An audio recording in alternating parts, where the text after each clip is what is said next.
Ruhul Mudaris itu tidak bisa diajarkan secara teori, nggak bisa.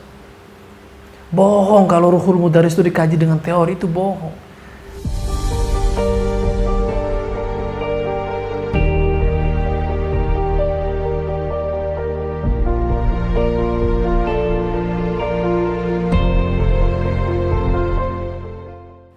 Halo teman-teman, Assalamualaikum warahmatullahi wabarakatuh. Semoga teman-teman tetap bahagia, selalu semangat untuk mengejar nilai-nilai kebaikan dalam hidup ini. Tentu semoga selalu dalam lindungan Allah Subhanahu wa Ta'ala. Sesuai janjiku pada video sebelumnya, semoga teman-teman menyaksikan video sebelumnya sehingga ketika menyimak video ini ada koneksi yang baik, Pada video sebelumnya saya berjanji akan mengisahkan bagaimana sikap seorang santri kepada kiainya ketika berjumpa gitu, atau dalam sebuah forum atau majelis. Saya ada pengalaman menarik. Waktu itu saya dengan beberapa teman seangkatan ya di pesantren ada niatan ingin ke sana, katakanlah ke sana ya, ingin ke sana. Tidak ada jalan lain kecuali jalan yang ada di depan kami, harus kami lewati itu. Nah, jalan itu kebetulan ada di depan rumah kediaman Pak Kiai gitu. Ada di depan kediaman Pak Kiai, di depan rumah Pak Kiai.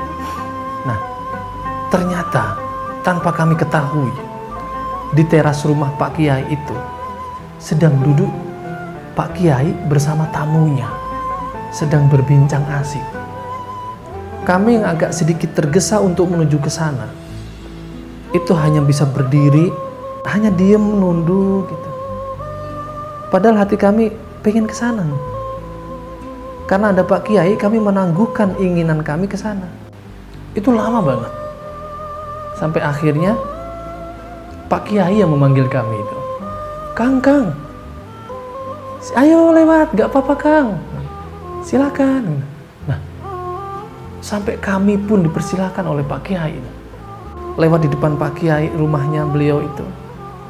Kalau mungkin kalau di luar pesantren, kalau kita lihat anak-anak akan melipir gitu saja, agak selewat aja. Tapi kami tidak. Radius 5 sampai 7 meter kami itu sudah di PDP. Di PDP itu nunduk sambil tangannya begini gitu. Kayak orang ruku, bukan ngesot di lemah, di tanah gitu, bukan ya. Tapi sambil berjalan tapi nunduk gitu, melewati Pak Kiai. Ketika sampai tepat di depan kediaman Pak Kiai, kami sungkem kepada beliau. Mungkin kalau di luar pesantren anak-anak gitu aja lewat, tanpa menghiraukan ada gurunya di situ. Setelah kami sungkem pun, kami nggak langsung berdiri tegap kemudian jalan, masih sama, masih DP, kayak tawadu, ruku, kayak orang posisi ruku sholat, DP jalan nunduk gitu. Baru kemudian agak jauhan, baru kami jalan normal biasa. Nilai-nilai kearifan seperti ini, Pak Kiai tidak pernah meminta kami untuk melakukan itu. Bahkan Pak Kiai tidak pernah mengajarkannya secara teoritis, seperti di sekolah-sekolah yang luar biasa di luaran sana itu, semuanya serba teori, tapi nihil dalam etika dan adab. Pak Kiai tidak pernah mengajarkan itu, tidak pernah memerintahkan kami untuk itu. Tapi kami tergerak untuk melakukan itu. Sebenarnya apa? Ini nih pertanyaan penting. Apa yang menggerakkan santri atau kami untuk begitu takdimnya kepada Kiai? Yang aku pribadi, kalau boleh jawab, karena tidak ada apa-apa selain ketenangan yang kami lihat dari wajah Pak Kiai.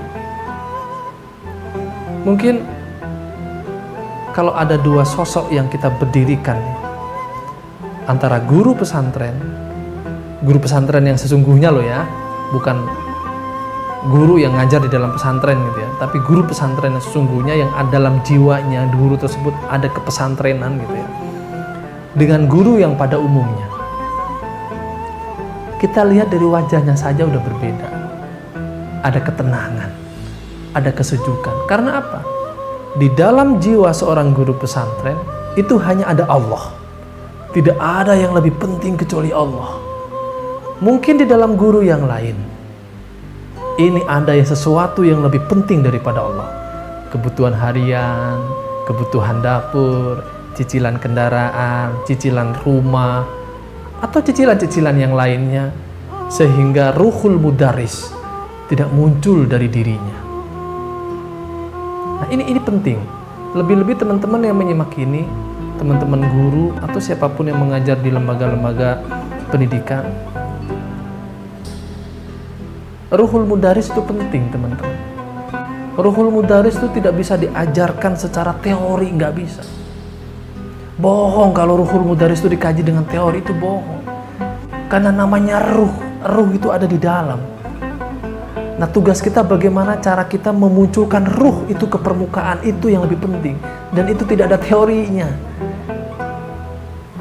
Itu hanya bisa keluar ketika hijab kita terbuka, ketika kita mampu melakukan proses kasful hijab, ketika kita mampu menyelesaikan proses untuk menghilangkan kepentingan-kepentingan selain Allah.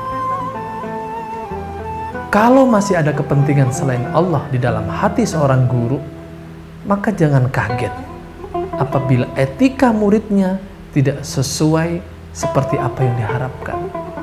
Karena memang gurunya tidak mengharapkan ke sana. Yang diharapkan gurunya adalah cepat gajian, cepat lunas cicilan, dan bahkan bisa membeli sesuatu yang lain setelah cicilan itu lunas. Naif sekali, teman-teman. Bahkan naudzubillah, apabila hal itu terjadi di dalam pesantren, yang menyelinap ke dalam pesantren, karena orang-orang seperti itulah yang akan merusak ruh pesantren. Dan alhamdulillah ketika kami di pesantren, kami tidak pernah menjumpai seperti itu. Guru kami jalan nggak pakai motor udah biasa. Bahkan boncengan sepeda ontel dengan santri itu udah biasa. Karena apa? Kami bahagia, kami saling berusaha untuk mendekatkan diri kepada Sang Khalik, kepada Sang Pencipta. Tidak ada kepentingan yang lain. Itulah yang menyebabkan kenapa kami begitu takdim, kami begitu hormat kepada guru-guru kami. Karena dari wajahnya saja kami sudah melihat ketenangan. Belum lagi ketika kami duduk di depan guru kami, di depan kiai kami, Pak Kiai selalu mendoakan.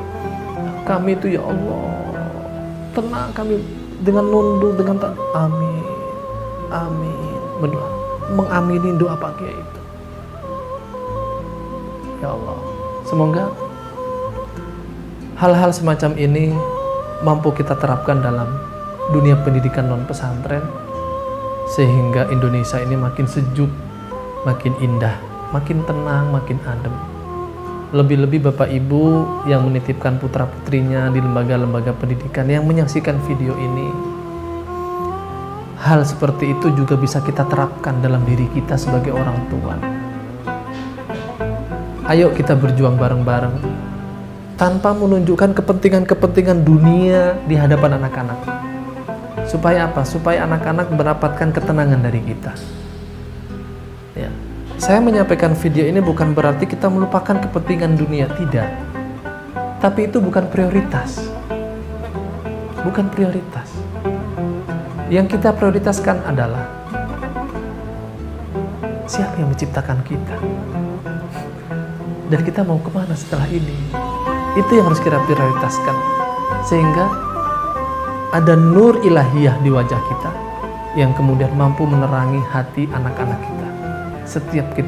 Setiap kali berjumpa dengan kita, lebih-lebih setiap kali berbincang dengan kita. Terima kasih, semoga bermanfaat. Assalamualaikum warahmatullahi wabarakatuh.